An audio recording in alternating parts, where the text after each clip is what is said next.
Bienvenidos a Resonancia Inspira, tu espacio para conectar conciencia e inspiración.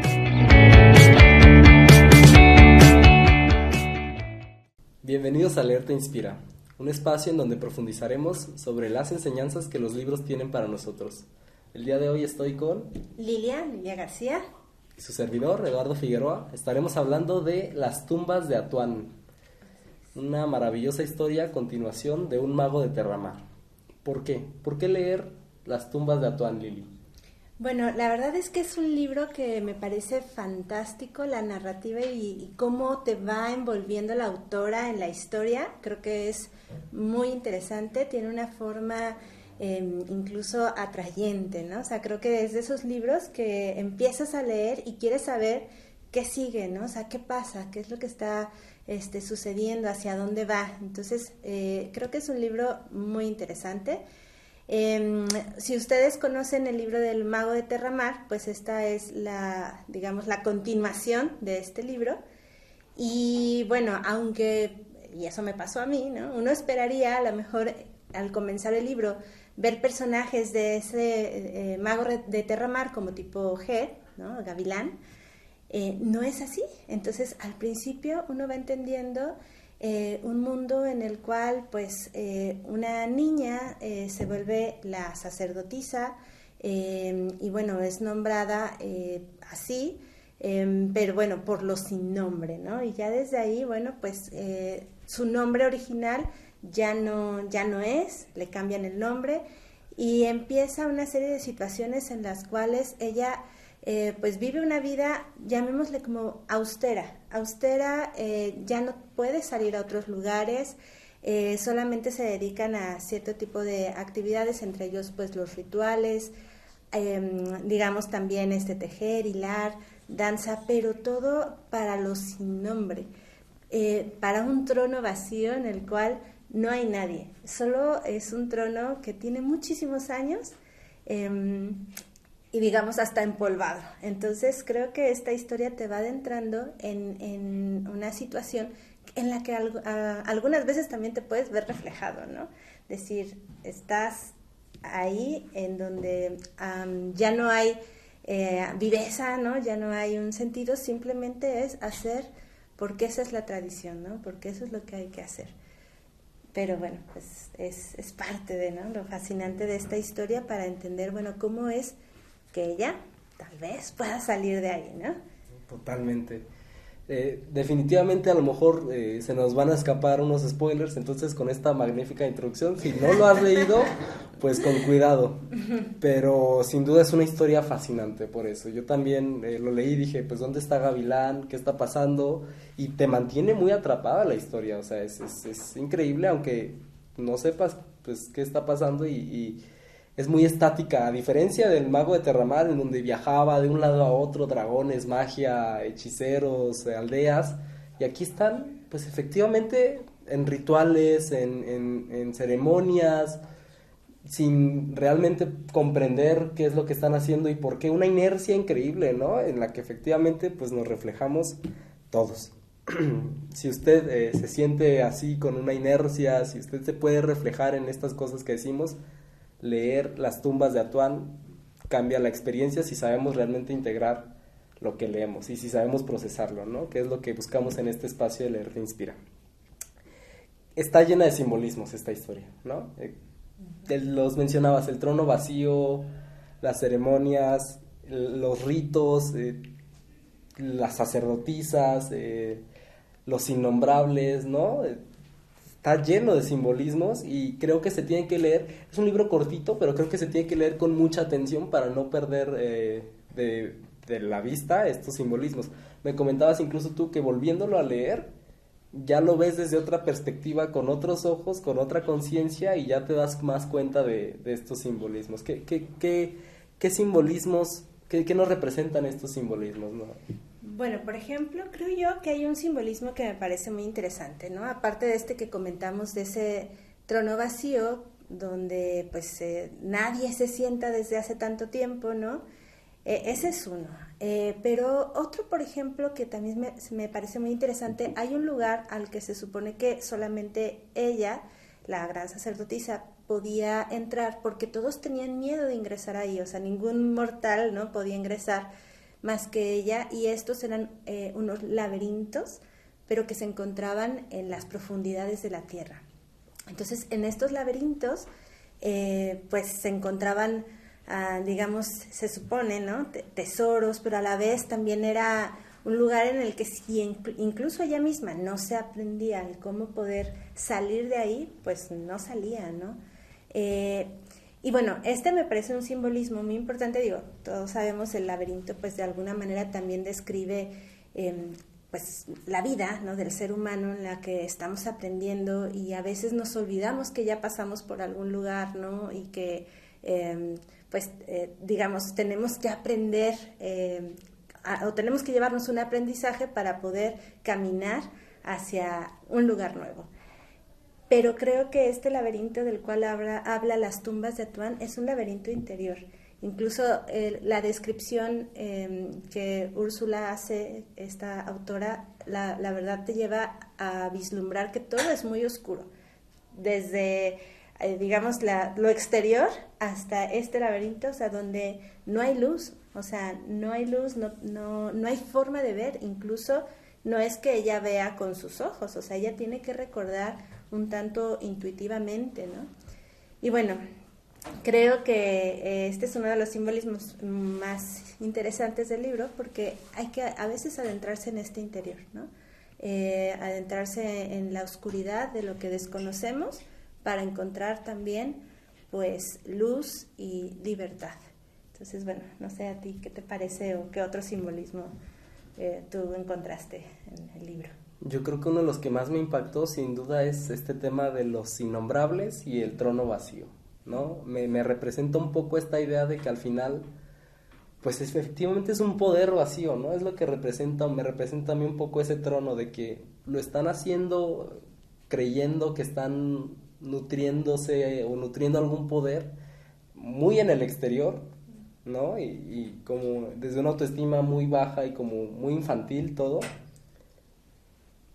rindiéndole pues a un poder vacío y a unas entidades que no tienen nombre, pero que sabemos que existen, pero que nos representan a veces hasta como un poco el ego, nos representan, o sea, y cómo eso la va atrapando, y conforme tiene que mantener un poco el equilibrio entre sí explorar un poco ese interior y tampoco dejarse someter durante el libro en estas voces, ¿no? Que la quieren ahí y quieren que se quede ahí, ¿no? Y en este laberinto también que bien describes, en donde ni siquiera se puede prender la luz, ¿no? Tiene que recorrerlo a ojos cerrados, porque es lo mismo que si lo recorriera con los ojos abiertos. Y me parece eso muy fuerte en esa historia, ¿no? El tema de estar haciendo todo sin saber por qué, a unos innombrables, a un poder vacío, recorrer, o sea, veo un personaje en la devorada, que eso es otro simbolismo muy, muy fuerte, ¿no? Porque para hacerse sacerdotisa tuvieron que quitarle su nombre. Y como ya vimos en el episodio pasado, los nombres en este universo son muy importantes, son una cosa que se comparte, son una representación de la confianza, son una representación del vínculo, ¿no? Y también aquí vemos otros momentos muy bonitos con ya que sale Gavilán, ¿no? En respecto al nombre. Entonces eso, ¿no?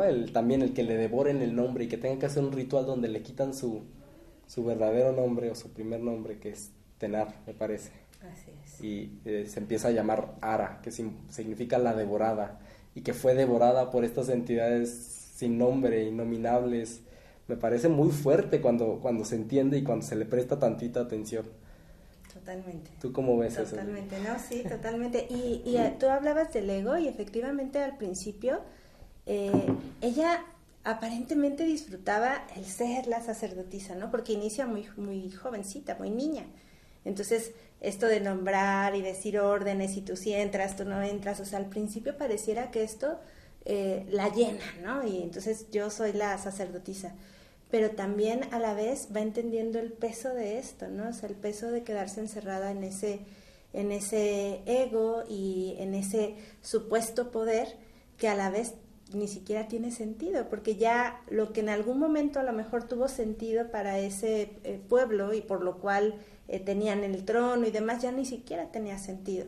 Entonces, pues sí me parece que es un libro precioso que te lleva a tomar conciencia de qué tantas cosas tenemos y hacemos porque en algún momento se hicieron, ¿no? O porque en algún momento fueron importantes, pero qué tan importantes son en este momento, ¿no? ¿Qué te significan? ¿Qué te hacen sentirte vivo o te hacen sentir que estás perdiendo totalmente tu vida, ¿no?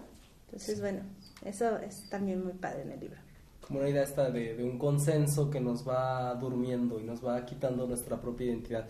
Yo lo veía muy claro, por ejemplo, vamos a hacer un poquito de spoiler, en una parte en donde ella tiene que ejecutar a unas personas, ¿no? Que era como parte de sus funciones y se las llevaron para ejecutarlas. De hecho, creo que aquí tengo una frase que me recuerda mucho a esto, de cómo se va consumiendo un poquito, no un poquito, bastante fuerte su identidad y su conexión y su humanidad ante el rol que le dijeron que le tocaba porque nació en tal minuto y porque le dijeron que así era y así es.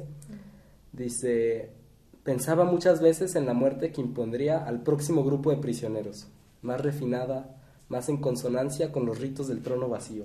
O sea, se estaba comprando un poquito todo esto que estaba alrededor de ella, hasta que afortunadamente llega un poco una luz, ¿no? Que es de Gavilán y la va sacando con resistencias fuertes de ahí. Ahora, yo creo que también una forma de poder ver los libros es ver que todos los personajes, pues eres tú. Entonces, por ejemplo, hablando de, pienso yo, no es el consenso quien nos atrapa, ella, digamos, tiene oportunidad siempre de estar decidiendo, ¿no? Y nosotros también, de en dónde estamos y si queremos tomar decisiones más conscientemente o pues seguir lo que hay que seguir siempre, ¿no? Siempre hay esa oportunidad y decisión.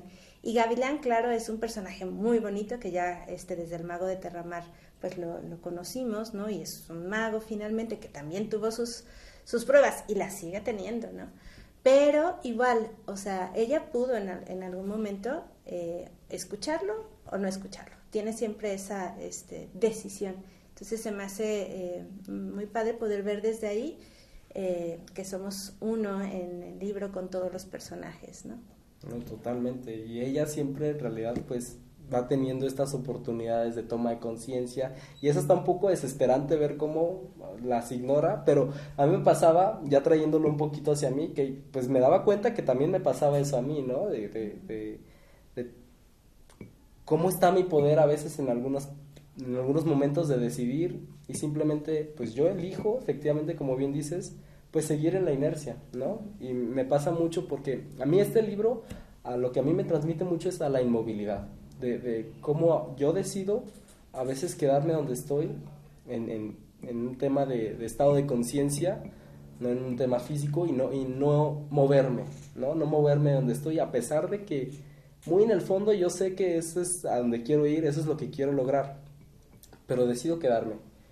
Y me di cuenta mucho leyendo este libro, estaba pasando por un momento en donde me había dado cuenta lo que me había transformado y cómo me había movido yo de ciertas creencias, de ciertos paradigmas que efectivamente a veces uno pone en el exterior, pero en realidad pues son parte de uno mismo, y de cómo había cambiado mi realidad. Y me di cuenta de también, sin remordimientos y sin autocastigo, pero de también el tiempo que he estado así como Ara, ¿no?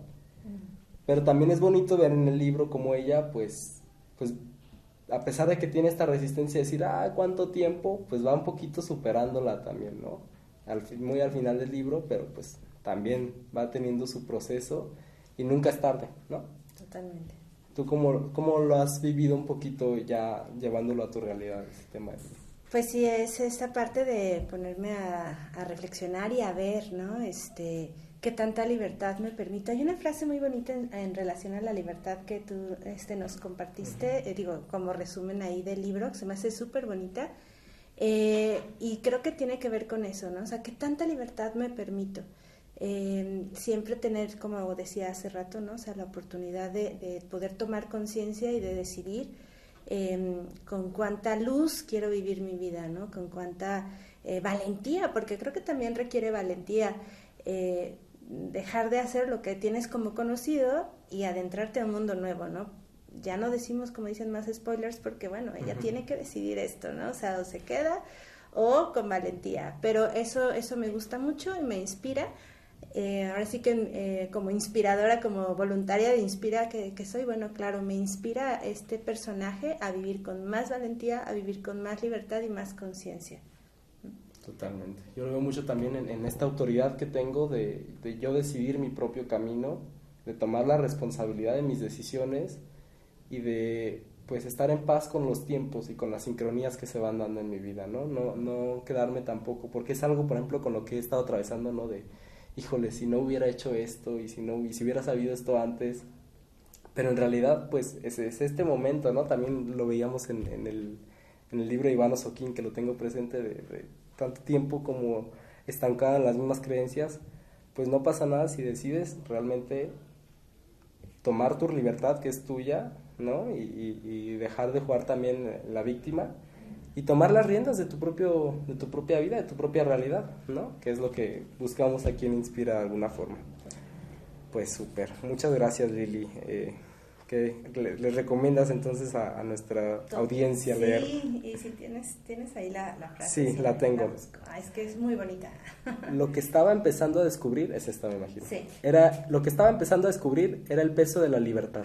La libertad es una carga pesada, extraña y abrumadora para el espíritu que ha de llevarla.